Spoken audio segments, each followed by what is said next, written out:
میں مبلغ بنوں سنتوں کا، خوب چرچا کروں سنتوں کا، ہو کرم بحر خاک مدینہ۔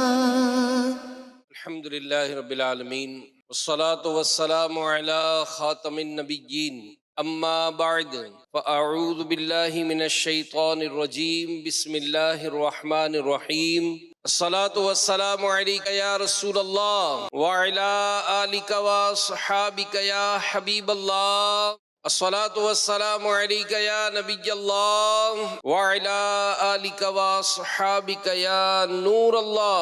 مکتبۃ المدینہ کا پرنٹڈ رسالہ اربعین اتار کس 2 صفحہ نمبر 8 پر ایک حدیث پاک نقل ہے کہ جب تم میں سے کوئی دعا کرنے کا ارادہ کرے تو اسے چاہیے کہ اللہ پاک کی شان کے لائق اس کی تعریف کرے، پھر نبی صلی اللہ علیہ وآلہ وسلم پر درود بھیجے، پھر اس کے بعد دعا کرے کہ یہ دعا کی قبولیت کے زیادہ لائق ہے۔ دعائیں ہوتی ہیں مقبول اس وسیلے سے، خدا کی خاص عنایت درود پاک سے ہے۔ ازل کے دن سے میرے مصطفیٰ کے چرچے ہیں، تمام دہر پہ رحمت درود پاک سے ہے۔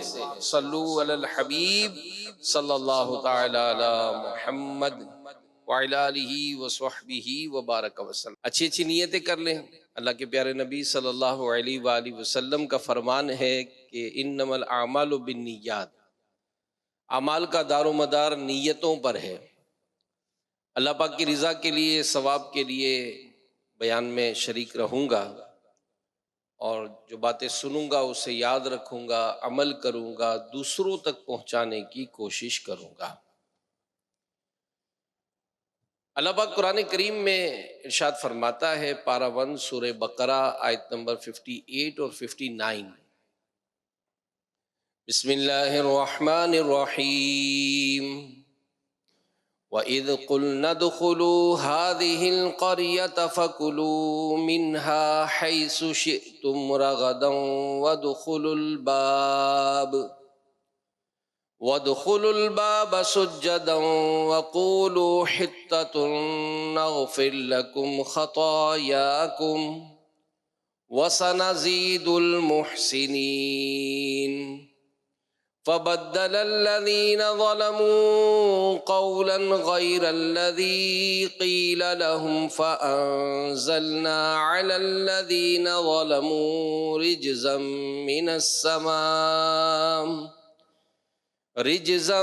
مِّنَ السَّمَاءِ بِمَا كَانُوا يَفْسُقُونَ۔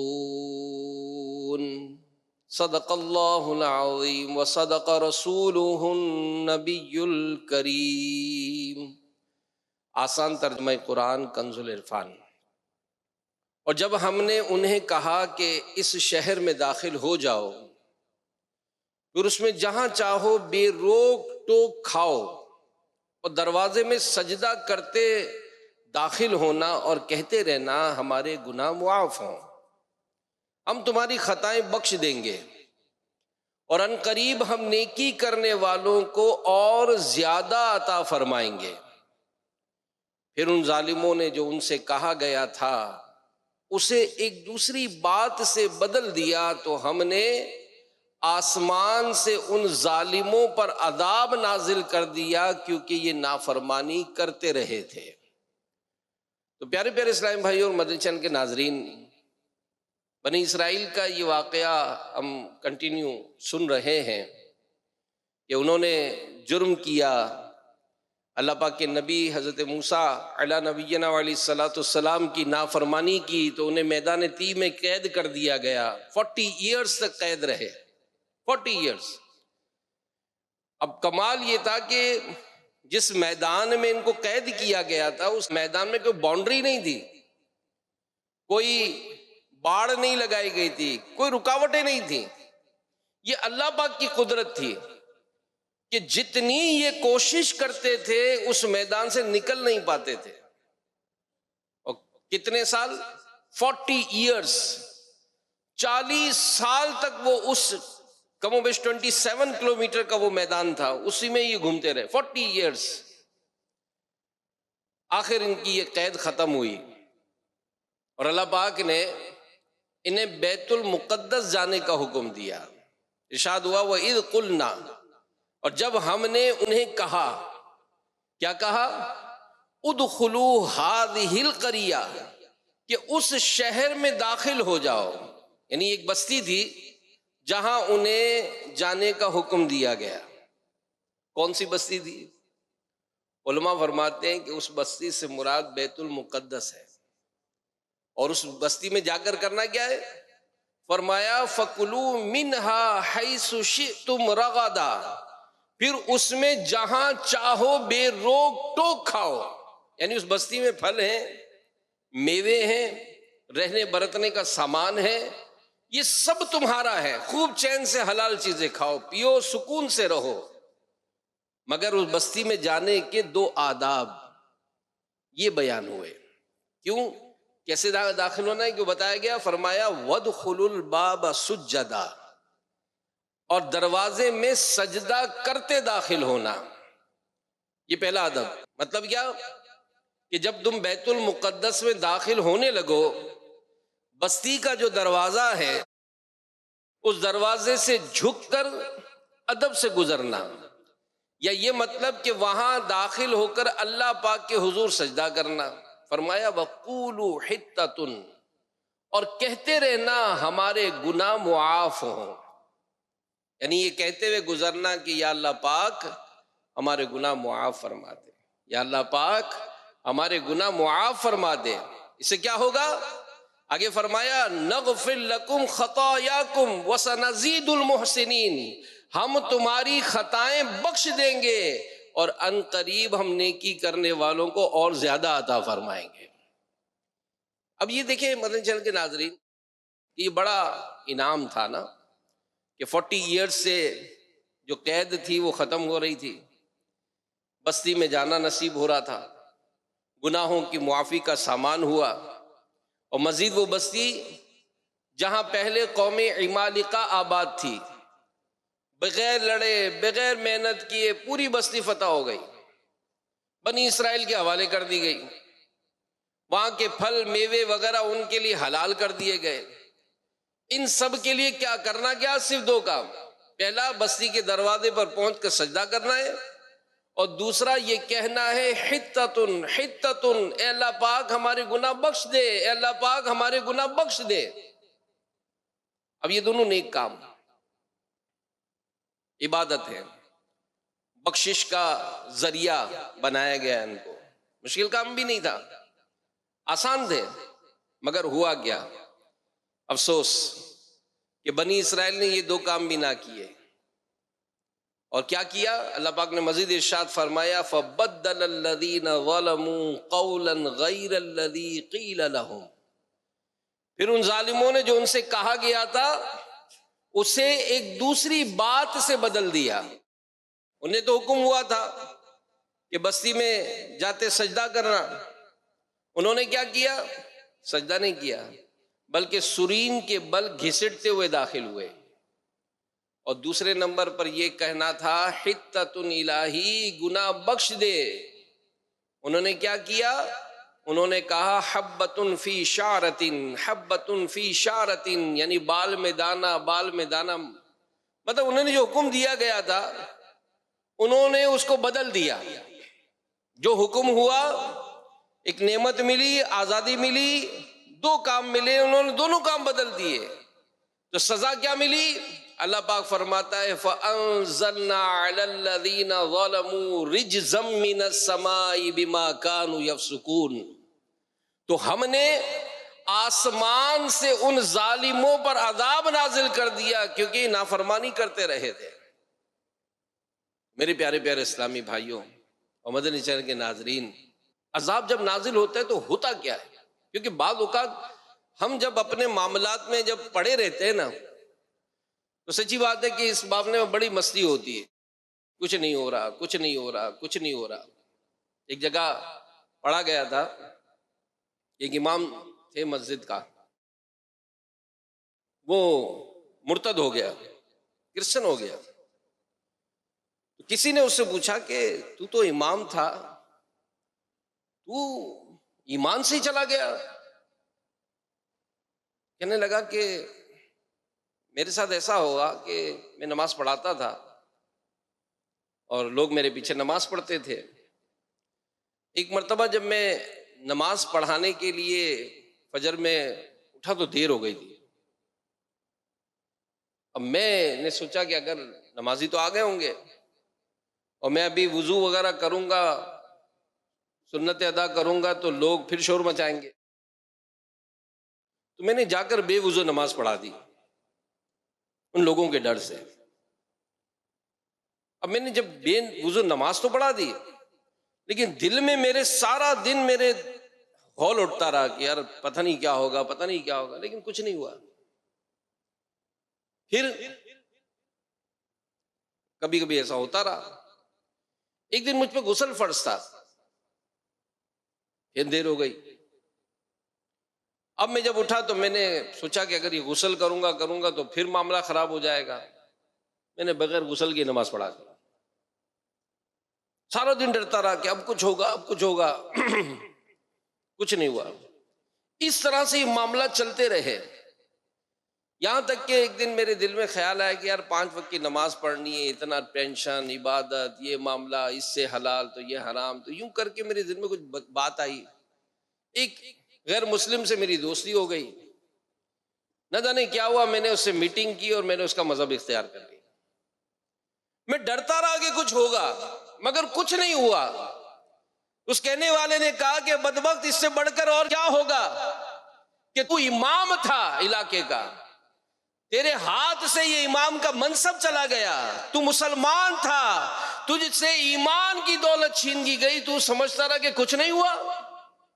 تو ہم میرے پیارے اسلامی بھائیوں بعض اوقات اپنی زندگی جو گزارتے ہیں تو کئی ایسے معاملات ہوتے ہیں کہ جس میں ہم سمجھتے ہیں کہ کچھ نہیں ہو رہا، کچھ نہیں ہو رہا، کچھ نہیں ہو رہا، ارے بہت کچھ ہو گیا، بہت کچھ ہو گیا۔ مسجد کی پہلی صف کا نمازی آہستہ آہستہ پیچھے جاتا ہے، یہاں تک کہ اس کی جماعت چھوٹ جاتی ہے، یہاں تک کہ اس کی نماز چھوٹ جاتی ہے۔ وہ کہتا ہے کچھ نہیں ہوا، ارے کیا کچھ نہیں ہوا؟ رب تعالیٰ کی بارگاہ میں جو تجھے سجدے کی توفیق تھی وہ چھین لی گئی۔ تو جو روزانہ بلا ناغہ 5 وقت کی نماز کے لیے مسجد آیا کرتا تھا، تجھ سے اس مسجد کے داخلے کی نعمت چھین لی گئی۔ تو کیا سمجھتا ہے کیا ہوا؟ ہم غور کریں۔ درس دیتے تھے، اب نہیں دیتے۔ اجتماع میں آتے تھے، اب نہیں آتے۔ مدنی قافلوں میں سفر کرتے تھے، اب نہیں کرتے۔ نیک اعمال پر عمل کرتے، اب نہیں کرتے۔ ہم کہتے ہیں یار پہلے کرتا تھا، پہلے فجر میں اٹھاتا تھا، پہلے درس دیتا تھا، پہلے مدرسہ پڑھاتا تھا، پہلے مدنی قافلے میں سفر کرتا تھا، اب نہیں کرتا۔ یہ اب کرتا نہیں، بلکہ یوں کہو کہ پہلے اللہ پاک کے گھر میں اجتماع میں حاضری دیتا تھا، اب مجھے اس اجتماع سے نکال دیا گیا ہے۔ کیا ہم غور کریں؟ کیا ہمارے نہ آنے سے مسجدیں کیا خالی ہو گئیں؟ کیا ہمارے نہ آنے سے اجتماع کی تعداد کم ہو گئی؟ بلکہ سچی بات ہے کئی ایسے ہیں اس اجتماع میں جو غیر مسلم تھے، دعوت اسلامی کے دینی ماحول میں آ کر انہوں نے قرآن پڑھنا سیکھا، حافظ قرآن بھی بن گئے، اس میں عالم دین بھی بن گئے، آج وہ مسجد کے امام ہیں۔ اللہ پاک کی بے نیازی دیکھیں، کل تک کہ جس کو مسجد میں آنے کی اجازت ہی نہیں تھی، آج وہ مسجد کا امام بن کر خطبہ دے رہا ہے۔ تو میرے پیارے اسلامی بھائیو، رب تعالیٰ کی جو نافرمانی ہے وہ انسان کو کتنے گہرے گڑھے میں گرا دیتی ہے اس کا احساس نہیں ہوتا ہے۔ ہماری باتوں سے، ہماری نظروں سے، ہمارے انداز سے کس کس کا دل دکھ گیا ہمیں نہیں پتہ چلتا ہے۔ یہ بات ہوتے ہیں پیسوں کے گھمنڈ میں، اقتدار کے گھمنڈ میں، کوئی منصب کے روب میں، نہ جانے کتنوں کے دل دکھاتے ہوں گے۔ وہ سمجھتے ہیں کہ کچھ نہیں، کسی کا کوئی باپ بھی ہمارا کچھ نہیں بگاڑ سکتا، لیکن سچی بات ہے جب بگڑتا ہے نا تو بازی ہاتھ سے نکل جاتی ہے۔ تو ہمیں ڈرنا چاہیے کہ رب تعالیٰ کی جو نافرمانی ہے وہ بہت بڑا لاس کراتی ہے، اور خاص کر یہ جو واقعہ ہم سن رہے ہیں، بنی اسرائیل نے نافرمانی کی، رب تعالیٰ کے حکم کو انہوں نے ڈینائی کیا، کیا ہوا؟ روایات میں ہے کہ اس وقت بنی اسرائیل پر طاعون کا عذاب آیا، اچانک طاعون کی وبا پھیل گئی اور کچھ ہی دیر میں 70,000 اسرائیلی موت کی گھاٹ اتر گئے۔ آج ہم بھی غور کریں، رب کی نعمت ہے، ہمیں تو فری آف کاسٹ ہے، ہوا چل رہی ہے، چند منٹ کے لیے اگر یہ ہوا بند ہو جائے کیا ہوگا؟ لاشوں کے انبار لگ جائیں گے۔ بڑے بڑے ترقی یافتہ ملک جن کا دعویٰ ہوتا ہے کہ ہمارا یوں ہو گیا، ہمارا یوں ہو گیا، ایک ہوا چلتی ہے کیا ہوتا ہے؟ بارش آؤٹ آف کنٹرول ہوئی کیا ہوا؟ سمندر بفر گیا کیا ہوا؟ کیا ہم نے نہیں دیکھا؟ کیا ہم نے اس بات کو نہیں سوچا کہ یہ جو ہزاروں لاکھوں لوگ جو ہے وہ آنن فانن لقمہ اجل بن گئے؟ زلزلہ آیا، زمینیں پھٹی، پہاڑ جناب ریزہ ریزہ ہوئے، پہاڑ پھٹے اور جناب تودے گرے اور پتہ چلا کہ ودن اے منٹ تھاؤزنڈز جو ہے وہ انتقال کر گئے۔ تو میرے پیارے پیارے اسلامی بھائیوں، یہ جو طاعون کا مرض تھا، علماء نے لکھا کہ تاریخ کا سب سے پہلا طاعون تھا جو بنی اسرائیل کی نافرمانی کے سبب ان پر آیا، اور حدیث پاک میں ہے کہ بے شک یہ طاعون ایک عذاب ہے جسے تم سے پہلے لوگوں پر مسلط کیا گیا تھا۔ اور مسلمانوں کی پیاری امی جان حضرت سیدہ عائشہ صدیقہ طیبہ طاہرہ عابدہ زاہدہ رضی اللہ عنہا سے روایت ہے کہ اللہ پاک کے پیارے اور آخری نبی صلی اللہ علیہ وآلہ وسلم نے فرمایا کہ طاعون ایک عذاب ہے، اللہ پاک جس پر چاہتا ہے یہ عذاب بھیج دیتا ہے۔ مزید فرمایا کہ اللہ پاک نے اہل ایمان کے لیے اسے رحمت بنایا ہے، کوئی مومن ایسا نہیں جو طاعون میں پھنس جائے پھر اپنے شہر ہی میں صبر سے ٹھہرا رہے اور یہ سمجھے کہ اللہ پاک نے جو لکھ دی ہے اس کے سوا کوئی تکلیف مجھے نہیں پہنچ سکتی، ایسے بندہ مومن کو شہید کے برابر ثواب ملے گا۔ یہ بھی اللہ پاک کی کرم نوازی ہے کہ طاعون ہم سے پہلوں کے لیے عذاب تھا، مگر رحمت دو جہاں صلی اللہ علیہ وآلہ وسلم کے صدقے اس امت کے لیے اسے رحمت بنایا گیا ہے۔ یعنی اللہ نہ کرے کسی کو مسلمان کو طاعون ہو جائے پھر وہ اسی پر صبر کرے، اسی حالت میں مر جائے تو اس کو شہید کے برابر ثواب ملے گا۔ بہرحال میرے پیارے پیارے اسلامی بھائیوں، یہاں ایک سوال قائم ہوتا ہے کہ توبہ کہیں بھی کی جائے، اللہ پاک سنتا جانتا دیکھتا ہے، توبہ قبول بھی فرماتا ہے۔ کہ بنی اسرائیل کو بیت المقدس میں بھیج کر دروازے میں داخل ہوتے وقت گناہوں کی معافی مانگنے اور شہر میں ادب سے جھک کر داخل ہونے کا حکم کیوں دیا گیا؟ ایک سوال ریز ہوا، اس کا جواب دوسری آیت سے ملتا ہے۔ اور سبحان اللہ، یہ علماء کی کیا بات ہے، کیا شان ہے، اور اسی لیے بار بار امیر اہل سنت بھی اس بات پر ہماری توجہ دلاتے ہیں کہ قرآن کی تفسیر ضرور پڑھیں۔ اور دعوت اسلامی جو دنیا بھر میں قرآن و سنت کی خدمت کر رہی ہے، الحمدللہ، لوگ کہتے ہیں نا آپ نے کیا کیا، کیا نہیں کیا بھائی، ذرا اگر آپ آ کر معلوم تو کریں کیا نہیں ہوا۔ الحمدللہ اس قرآن پاک کا اپروکس تقریباً 17 لینگویجز میں ٹرانسلیشن ہو رہا ہے۔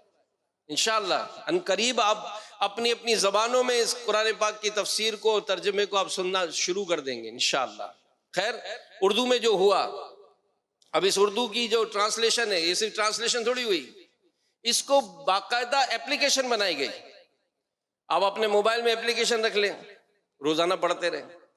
اچھا آپ کہیں گے جناب پڑھنا ہمیں نہیں آتا، اوکے نو پرابلم، آپ کو ریکارڈ کر کے دے دی 10 والیوم، 10 والیوم آپ کو ریکارڈڈ دے دیے گئے۔ آپ روزانہ سننا ہی شروع کریں تو ودن اے ایئر آپ پوری تفسیر سن سکیں گے، اور پھر ایک تفسیر نہیں۔ الحمدللہ تفسیر صراط الجنان 10 والیومز ہیں، تفسیر معرفت القرآن 3 والیومز پر ہے، تفسیر تعلیم القرآن 2 والیومز پر ہے، اور تفسیر افہام القرآن یہ 1 والیوم پر ہے۔ 4 تفسیریں الحمدللہ مکتبۃ المدینہ نے شائع کر دی ہیں، اور انگلش میں بھی اس کا ٹرانسلیشن ہوا، دیگر زبانوں میں بھی ہوا۔ خیر میرے پیارے پیارے اسلامی بھائیوں، اس قرآن کو پڑھیں اور دیکھیں کہ علماء نے کیسی خوبصورت انداز سے ہمیں ان باتوں کے ذریعے جو ہے سمجھایا ہے۔ تو یہ جو حکم دیا گیا کہ شہر میں ادب کے ساتھ داخل کیوں دیا گیا، ادب کے ساتھ جھک کر داخل ہونا ہے، اس کا جواب اگلی آیت میں اللہ پاک نے ارشاد فرمایا المسجد الاقصی الذی بارکنا حولہ، کہ مسجد اقصی وہ جو ہم نے برکتیں رکھی اس کے ارد گرد۔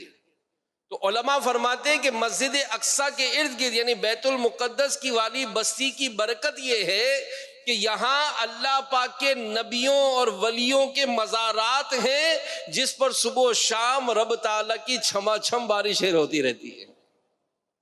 بنی اسرائیل چونکہ گناہ گار تھے اور یہ خود رحمت کے لائق نہیں تھے، لہذا حکم ہوا کہ بیت المقدس جاؤ، وہاں ہماری دن رات رحمتیں برس رہی ہیں، اس رحمت کے چھینٹے تم پر بھی آئیں گے تو تمہاری توبہ قبول ہو جائے گی۔ سبحان اللہ۔ یہاں اس ضمن میں علماء نے یہ بھی لکھا ہے کہ معلوم ہوا کہ اللہ پاک کے نیک بندوں کے مزارات کے پاس ان کی برکت سے توبہ جلد قبول ہو جاتی ہے۔ اس لیے چاہیے کہ جب کبھی موقع ہو مزارات انبیاء، مزارات صحابہ، مزارات اولیاء پر حاضری دیں۔ ہم گناہ گار ہیں، گناہوں میں لتھڑے ہوئے ہیں، مگر اللہ پاک کے نیک بندوں کے مزارات بہت پاک جگہ ہیں، ہر وقت رحمتوں کی برسات ہے۔ ہم وہاں پہنچیں گے، برستی ہوئی رحمت میں غوطہ لگائیں گے، انشاءاللہ الکریم بیڑا پار ہو جائے گا۔ بخاری شریف کا بڑا مشہور واقعہ ہے، ہمارے پیارے نبی صلی اللہ علیہ وآلہ وسلم نے یہ واقعہ اپنے صحابہ کو سنایا۔ وہ کیا کہ نبی پاک صلی اللہ علیہ وسلم نے ارشاد فرمایا کہ پچھلی امتوں میں ایک شخص تھا، اس نے 99 قتل کر رکھے تھے۔ اب اسے شرمندگی ہوئی، اپنے گناہوں پر نادم ہوا، ایک دینی حلیے والے شخص کے پاس گیا کہ میں نے 99 قتل کیے ہیں، کیا میری توبہ قبول ہو سکتی ہے؟ تو وہ صاحب شاید زیادہ پڑھے لکھے نہیں تھے، انہوں نے انکار کر دیا کہ تمہاری توبہ کیا قبول ہوگی، تم یہ گناہ کر کے آئے ہو، نہیں توبہ قبول نہیں ہوگی۔ اب اس نے کیا کیا کہ اس مسئلے کا جواب دینے والے کو بھی قتل کر دیا، سینچری پوری کر لی، اب 100 پورے ہو گئے۔ پھر شرمندگی ہوئی، ایک عالم کے پاس پہنچا، پوچھا میں نے 100 قتل کیے ہیں، کیا میری توبہ قبول ہو سکتی ہے؟ عالم صاحب نے کہا ہاں تمہاری توبہ قبول ہو سکتی ہے، یوں کرو فلاں بستی میں جاؤ، وہاں اللہ پاک کے کچھ نیک بندے ہیں، عبادت میں مصروف ہیں، تم بھی ان کے ساتھ عبادت میں مصروف ہو جاؤ۔ یہ اس بستی کی طرف چل پڑا، ابھی کچھ راستہ ہی طے کیا تھا کہ اسے موت آ گئی۔ اب عذاب کے فرشتے بھی آ گئے، رحمت کے فرشتے بھی آ گئے۔ رحمت کے فرشتے کہتے ہیں یہ توبہ کے ارادے سے چلا تھا، عذاب کے فرشتے کہتے ہیں کہ اس نے کوئی نیکی ابھی کی نہیں تھی، کوئی فیصلہ نہیں ہو سکا۔ اللہ پاک نے فرشتے کو بھیجا، اس نے کہا یوں کرو زمین کو ناپ لو، اگر اس کے گھر کی جانب فاصلہ تھوڑا ہوا تو عذاب کے فرشتے لے جاؤ، اگر نیک لوگوں کی بستی کی طرف فاصلہ تھوڑا ہو تو رحمت کے فرشتے لے جائیں۔ اللہ کی شان دیکھیے، رب رحمان اپنے نیک بندوں کی شان وعدے کرتا ہے۔ وہ حصے زمین جو اس کے گھر کی طرف تھا، اللہ پاک نے فرمایا تو پھیل جا، نیک بستی کی جانب جو حصہ تھا اسے فرمایا سکڑ جا۔ فرشتوں نے جب پیمائش کی تو وہ نیک لوگوں کی بستی کی جانب بالش بھر زیادہ قریب تھا، پس اس بندے کی بخشش ہو گئی اور اس کی روح کو رحمت کے فرشتے لے گئے۔ کیا شان ہے اللہ والوں کی، ان کی برکت سے دعائیں قبول ہوتی ہیں، ان کے صدقے سے توبہ کی توفیق ملتی ہے، اور ان کے صدقے سے گناہ گار رحمت کے حقدار ہو جاتے ہیں۔ تو میرے پیارے پیارے اسلامی بھائیوں، ہم غور کریں اور سوچیں کہ یہ نیک لوگ جو ہیں ان کی برکتیں کتنی ہوتی ہیں۔ ہم بدقسمتی کہ ہم ایسی محفلوں کو تلاش نہیں کرتے۔ علماء نے تو یہاں تک لکھا کہ 40 نیک بندے ہوں اس میں اللہ کا ایک ولی موجود ہوتا ہے۔ نیک لوگوں کی صحبت اختیار کرنے کی برکتیں کتنی ہیں، آپ کبھی بھی تجربہ کر لیں، آپ کو ٹینشن ہو، بہت زیادہ پریشان ہو، آپ دعوت اسلامی کے ہفتہ اور اجتماع میں آ جائیں، بیان سنیں، ذکر کریں، دعا میں شامل ہو جائیں۔ اب تھوڑی دیر کے لیے اپنے آپ کو پوچھئے گا کہ یہ ایک دو گھنٹے جو میں نے گزارے، 3 گھنٹے جو گزارے، اور اللہ توفیق دے رات اعتکاف کر لے تو کیا بات ہے۔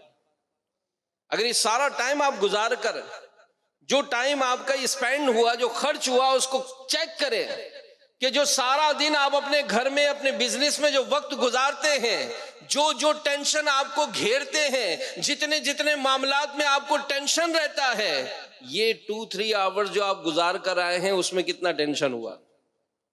آپ شاید اس کو ایکسپٹ کریں گے کہ واقعی یار میں تو اپنے ٹینشن ہی بھول گیا تھا، میں اپنی پریشانی بھول گیا تھا۔ یہ اللہ کے ذکر کی برکت ہے۔ الا بذکر اللہ تطمئن القلوب، کہ اللہ کا جو ذکر ہوتا ہے اس سے رحمتیں نازل ہوتی ہیں، اور جب بندہ رحمت کے سائے میں ہوتا ہے تو وہ بے چینی، بے قراری، بے اطمینانی دور ہو جاتی ہے۔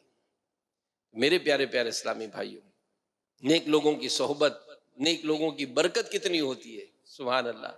علامہ ابن جوزی رحمت اللہ تعالی علیہ، آپ لکھتے ہیں کہ بغداد میں 10 نوجوان تھے، سبھی آپس میں دوست تھے۔ جیسے آج کل ہوتا ہے کہ دنیا داری میں وہ سارے غفلت میں پڑے ہوئے تھے، دن رات گناہوں میں مصروف رہتے تھے۔ ایک مرتبہ انہوں نے ایک دوست کو بازار میں کچھ خریدنے کے لیے بھیجا، اب اس نے آنے میں بڑی دیر کر دی۔ کافی دیر کے بعد جب وہ آیا تو دور سے دیکھا کہ اس کے ہاتھ میں تو ایک تربوز تھا خالی، اور اس نے ہنستا ہوا وہ آ رہا تھا تربوز لے کر۔ اب دوستوں کو بڑا غصہ آیا کہ ایک تو آنے میں اتنی دیر کی، اور لانا تھا کچھ اور بھی، لیکن یہ تو خالی تربوز لے کر آیا۔ تو کہا کہ کیا اتنی دیر سے آئے تو یہ لائے ہو خالی تربوز؟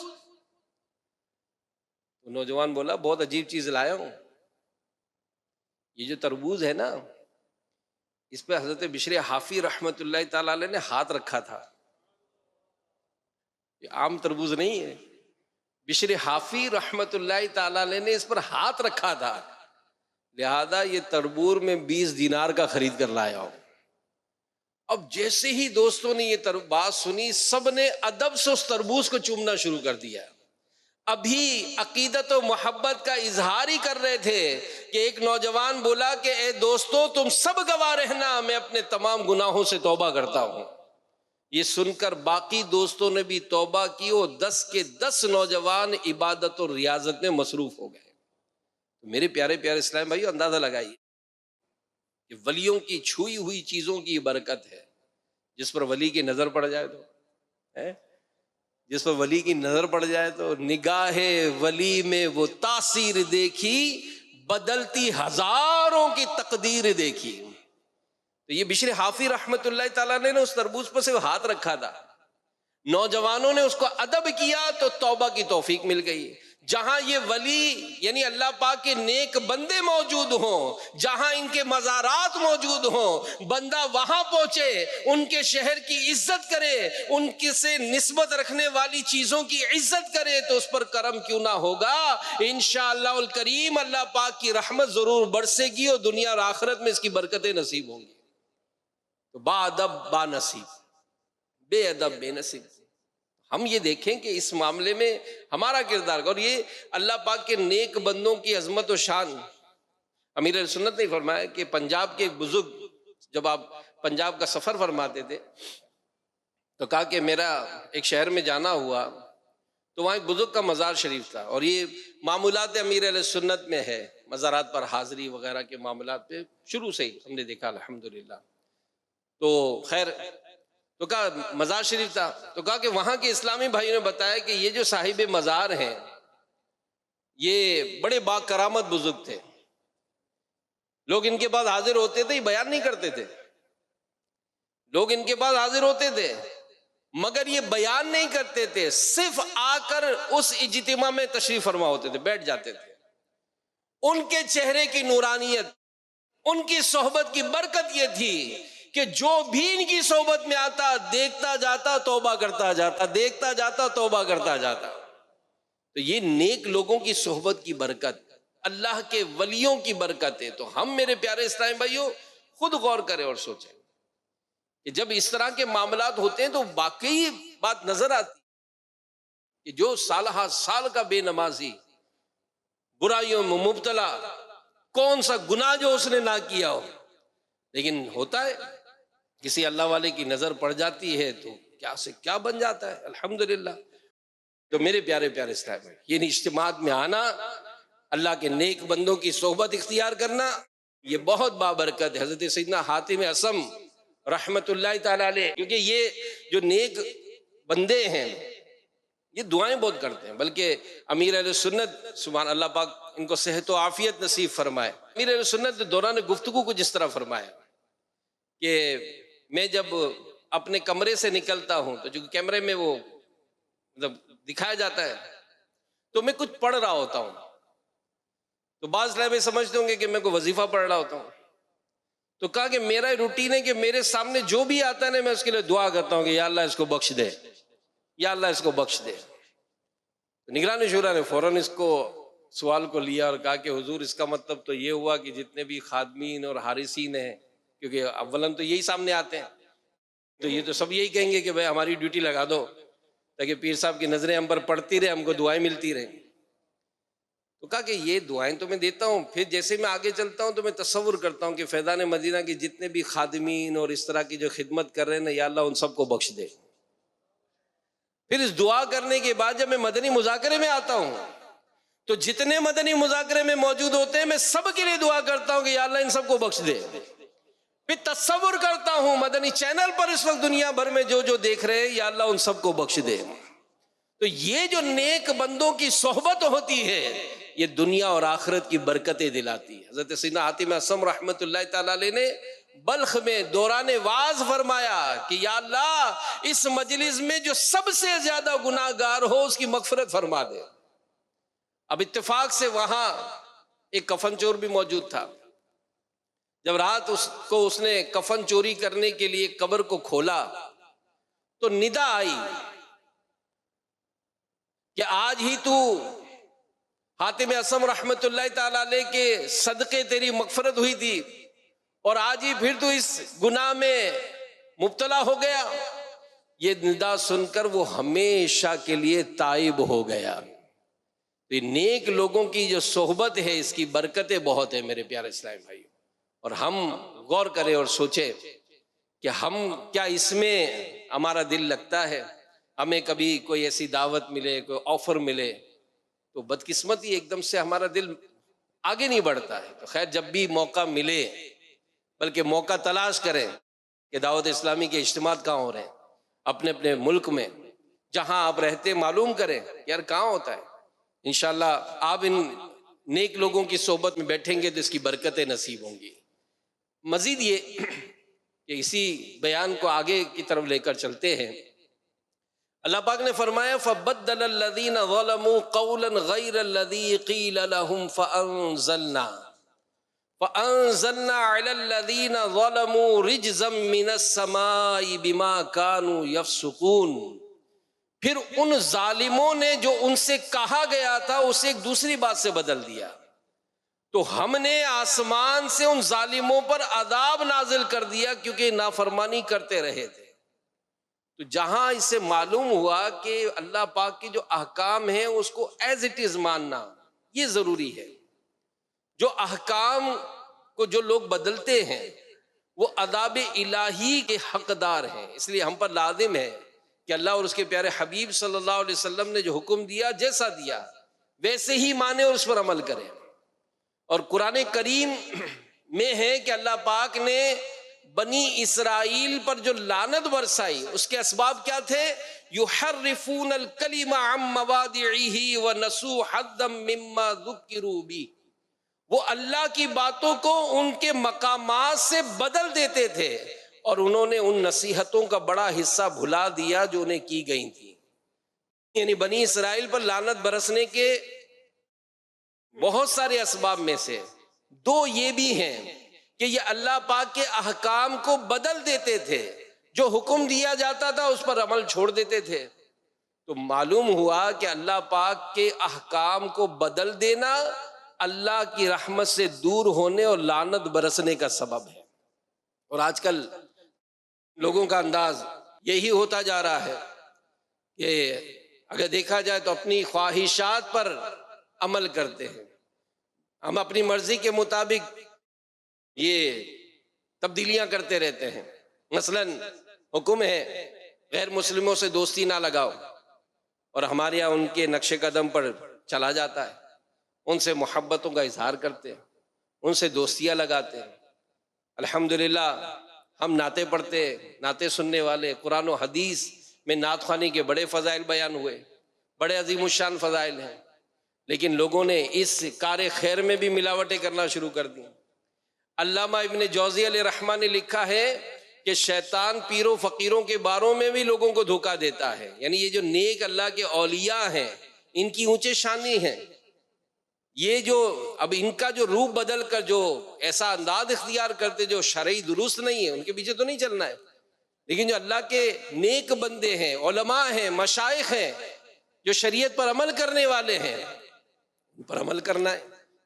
تو ہم آج اس معاملے میں بھی اپنا یہ ذہن بنائیں کہ جو شریعت کے احکام ہیں، جو علماء فرما رہے ہیں، مفتیان کرام ہماری رہنمائی کر رہے ہیں، ہمیں اس پر عمل کرنا ہے. اور اسی طرح جیسا جو حکم دیا ویسا مانے. اللہ پاک نے قرآن کریم میں فرمایا ان الصلاۃ کانت علی المؤمنین کتابا موقوتا، کہ بے شک نماز مسلمانوں پر مقررہ وقت پر فرض ہے. تو شریعت نے اوقات مقرر فرمائے ہیں، ہر نماز کا الگ الگ وقت اور حساب بتایا گیا. اور لوگ کیا کرتے ہیں کہ اس کے بھی مختلف انداز، شرعی طور پر جو احکامات ہیں اس کو اپنی مرضی سے بدل دیتے ہیں. تو یہ نہیں کرنا ہے، بلکہ نماز کو تو یوں سمجھیں کہ پابندی کے ساتھ وقت پر ادا کرنے کی ترکیب بنانی ہے. کہ آپ دیکھیں قرآن و حدیث میں جو اس کے احکامات ہیں وہ کیا ہیں، کہ جیسا کہ بڑی مشہور آیت ہے سورہ ماعون آیت نمبر 4 اور 5 میں اللہ پاک نے ارشاد فرمایا فَوَيْلٌ لِّلْمُصَلِّينَ الَّذِينَ هُمْ عَنْ صَلَاتِهِمْ سَاهُونَ. تو ان نمازیوں کے لیے خرابی ہے جو اپنی نماز سے بھولے بیٹھے ہیں. تفسیر صراط الجنان میں ہے کہ نماز کی غفلت کی چند صورتیں ہیں: پابندی سے نہ پڑھنا، صحیح وقت پر نہ پڑھنا، فرائض و واجبات کو صحیح طریقے سے ادا نہ کرنا، شرعی عذر کے بغیر جماعت سے نہ پڑھنا، نماز کی پرواہ نہ کرنا، تنہائی میں قضا کر دینا، لوگوں کے سامنے پڑھ لینا. یہ سب صورتیں وعید میں داخل ہیں. جبکہ شوق سے نہ پڑھنا، سمجھ بوجھ کر ادا نہ کرنا، توجہ سے نہ پڑھنا بھی نماز سے غفلت میں داخل ہے. تو ہم غور کریں اور سوچیں اس معاملے میں ہمارا انداز کیا ہے. کئی ایسے ہوں گے جن کے قریب میں ہی مسجدیں ہوں گی، لیکن کیا وہ مسجد میں با جماعت نماز پڑھنے کا شوق رکھتے ہیں؟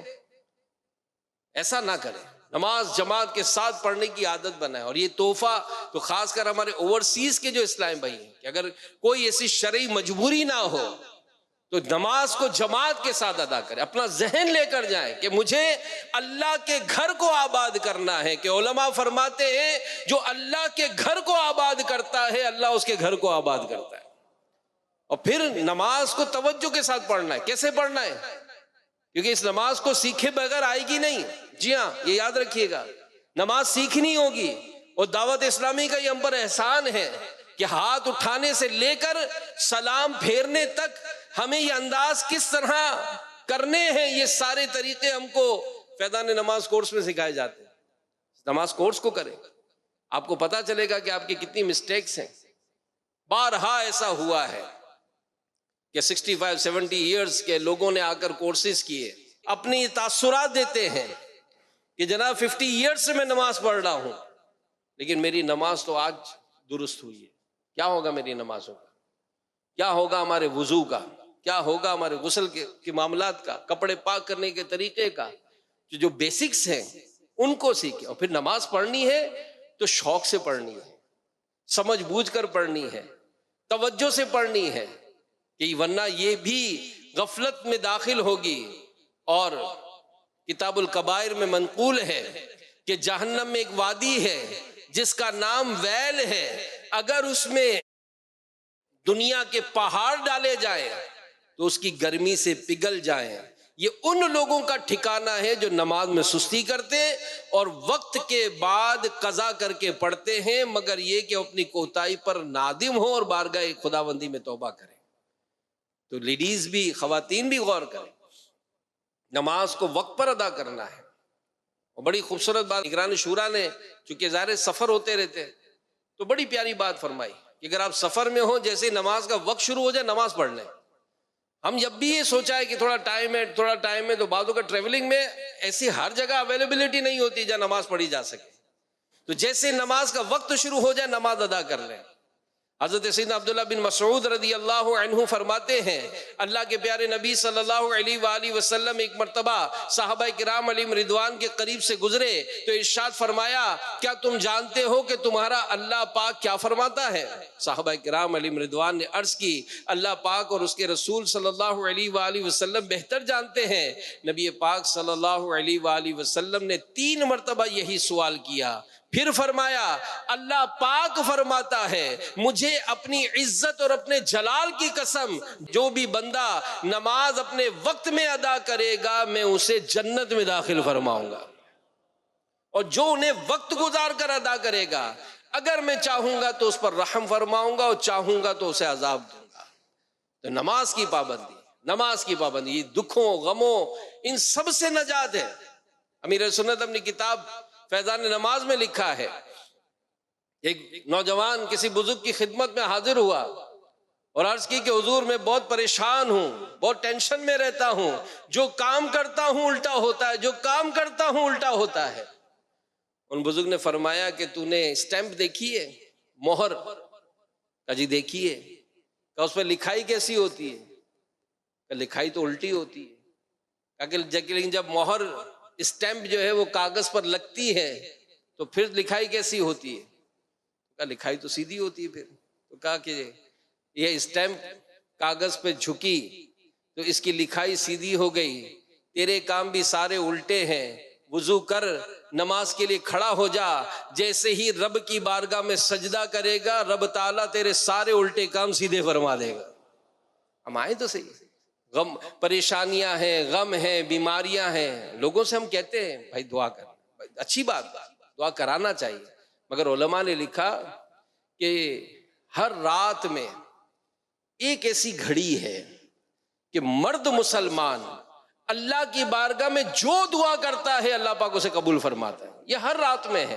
کیا کبھی خود ہم رات کو اٹھے جب سب سو رہے ہوں، وضو کیا، تہجد ادا کی اور رب کی بارگاہ میں گڑ گڑا کر دعا کے لیے ہاتھ اٹھائے کہ یا اللہ مجھے بخش دے، یا اللہ میرے بچوں کو بخش دے، میرے رشتہ داروں کو بخش دے، میرے بھائی بہنوں کو بخش دے، میرے گھر والوں کو بخش دے، جو محبت کرنے والے ہیں، اللہ آقا کی ساری امت کی بخشش فرما، یا اللہ پریشانیاں دور کر دے، اے اللہ اس کی بیماریاں دور کر دے، اے اللہ دکھوں غموں نے گھیرا ہوا ہے، مولا کریم ہم پر رحمت کی نظر فرما۔ جا گڑ گڑائیں تو صحیح، اللہ کی بارگاہ میں سجدے کریں تو صحیح، پھر دیکھیں اس کی برکتیں کیسی حاصل ہوں گی۔ اور جب کبھی خدا نہ خواستہ نماز چھوٹ جائے، نماز کا ٹائم ہو تو بے چینی ہو جائے، اور ایسی کئی روایت میں آپ کو مشورہ دوں گا، امیر اہل سنت کی کتاب ہے فیضان نماز، اس کتاب کو پڑھیں، مدنی چینل کے ناظرین بھی پڑھیں، اور سننا چاہتے ہیں تو یہ آڈیو بک بھی موجود ہے، یہ کتاب آڈیو میں بھی موجود ہے،